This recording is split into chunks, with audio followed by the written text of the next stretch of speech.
군산공장 폐쇄 등 심각한 경영난에 처한 한국GM이 이번 주 생사를 결정하는 중대 고비를 맞게 될 전망입니다. 이번 주 신차 배정 여부와 돌아오는 차입금 만기, 노사 협상까지 굵직한 이슈들이 자리하고 있는데요. 자세한 소식 경제산업부 김혜영 기자와 나눠보겠습니다. 김 기자, 이 한국GM 관련 이슈들 계속되고 있는데요. 현재 상황 어떻습니까? 생사 기로에선 한국GM이 이번 주 운명의 한 주를 맞았습니다. 다양한 변수들이 도사리고 있는데요. 과연 사업을 지속할 수 있느냐, 이것을 가늠해 볼 수 있는 한 주가 될 것으로 보입니다. 자, 우선 신차 배정 여부가 이번 주쯤 결정될 것으로 보입니다. 앞서 GM 본사는 신차 배정 데드라인을 3월 말로 이야기해 왔습니다. 철수설에 시달리는 한국GM에게 신차 배정이 주는 의미는 남다를 수밖에 없는데요. 생존을 할 수 있을 것이냐 말 것이냐 바로미터가 되기 때문입니다. 얼마만큼의 신차 물량을 배정받는가는 이제 생존이 달린 문제입니다. 보통 GM 본사는 연초가 되면 각국 글로벌 생산기지에 신차 생산 물량을 배정을 하게 되는데요. 이때 인기 차종을 배정받은 공장은 큰 걱정 없이 운영이 됩니다.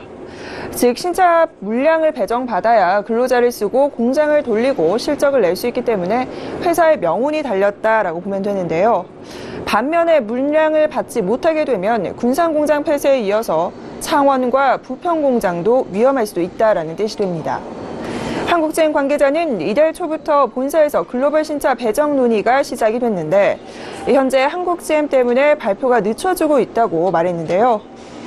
그러나 다른 나라 사업장도 생산 일정을 염두에 하는 만큼 더 이상 신차 배정을 미루기는 어려워 보입니다. 네, 그리고 또 한국GM이 GM 본사에 차입금도 계속해서 갚아야 하는 상황이죠. 당장 갚아야 할 돈도 만만치가 않습니다. 자, 한국GM은 이달 말까지 본사에 7천억 원을 갚아야 합니다. 사실 이것도 GM 본사가 한 달을 연장을 해준 거거든요.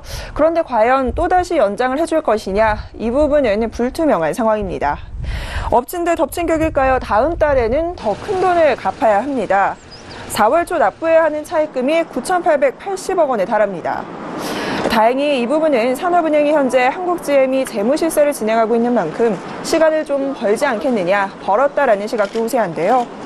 GM은 한국GM 대출금을 실사가 끝나기 전까지는 회수하지 않을 수도 있다라는 뜻을 내비치기도 했습니다. 자, 그리고 또 회사가 어려워지자 한국GM은 희망퇴직 신청자를 받았습니다.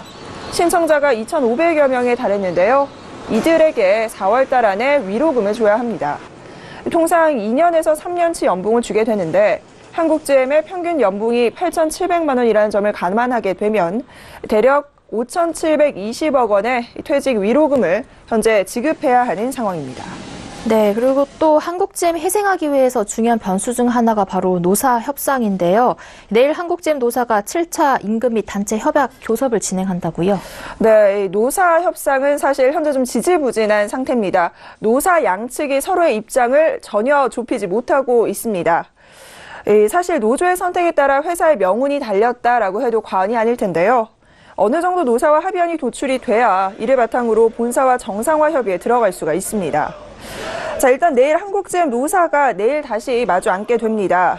사실상 마지막 협상 테이블이 되지 않을까 싶은데요. GM 본사가 한국 노사에 이번 달 말까지 비용 절감 방안을 내놔라라고 이미 통보를 한 상태이기 때문에 현재 시한이 촉박한 상황입니다. 우선 노사는 기본급 동결과 성과급 지급 불가 방안에 대해서는 뜻을 같이 하기로 했습니다. 쟁점은 복리후생비 삭감인데요. 노조는 복리후생비 감축은 있을 수 없다라고 어깃장을 놓고 있습니다. 사측은 자녀 학자금 등을 통해 연간 나가는 3천억 원의 복리후생비 가운데 절반 이상을 절감하는 것을 목표로 하고 있는데요.